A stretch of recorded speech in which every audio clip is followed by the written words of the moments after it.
Welcome to What Am I Looking At, a podcast from the Department of Art and Design at Arkansas State University. My name is Dr. Catherine Baker, and I'm a professor specializing in the history of medieval and early modern art.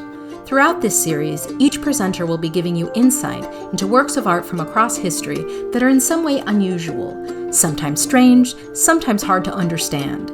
So let's get to today's dive into the visual world on your radio. The Aberdeen University Bestiary, an illuminated 13th century manuscript that details the traits and behaviors of a plethora of animals, features a particularly puzzling image of a fox. With sleek fur of a deeply red hue, the large but lean canid is depicted on its back, laying across a series of green, tunnel-like forms with smaller fox heads poking out of 6 holes.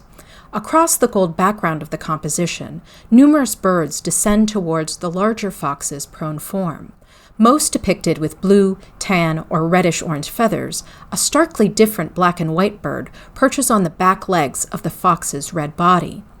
Based on a comparison with other images in the text, this is likely meant to be a representation of a magpie, compared in the manuscript to poets, as these birds are able to project words like men.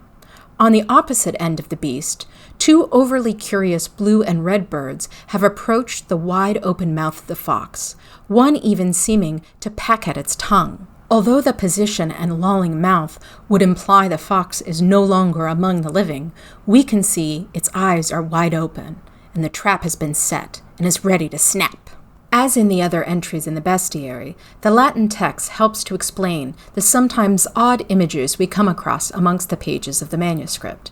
In regards to the fox, when hunger strikes and its food is hard to find, it will, quote, roll itself in red earth so that it seems to be stained with blood, lie on the ground and hold its breath so that it seems scarcely alive. When birds see that it is not breathing, that it is flecked with blood, and that its tongue is sticking out of its mouth, they think that it is dead and descend to perch on it.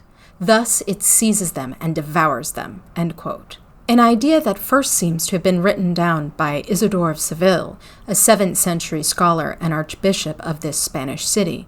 The Aberdeen Bestiary follows other 13th century texts and adds a comparison of this behavior to that of the devil, who, quote, represents himself as dead until he has them in his gullet and punishes them, end quote. The craftiness of the fox is certainly the overarching theme in the manuscript, and the author also notes that the creatures do not ever seem to run in a straight line, always twisting and turning as it moves about. While its trick with the red earth has seemed to fool most of the birds, which will soon be a plentiful meal for the fox's young, the magpie appears to have escaped, avoiding an end as a, quote, portion for foxes.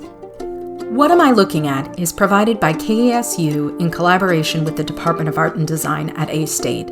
Stay tuned next week for another exploration of art over your airwaves.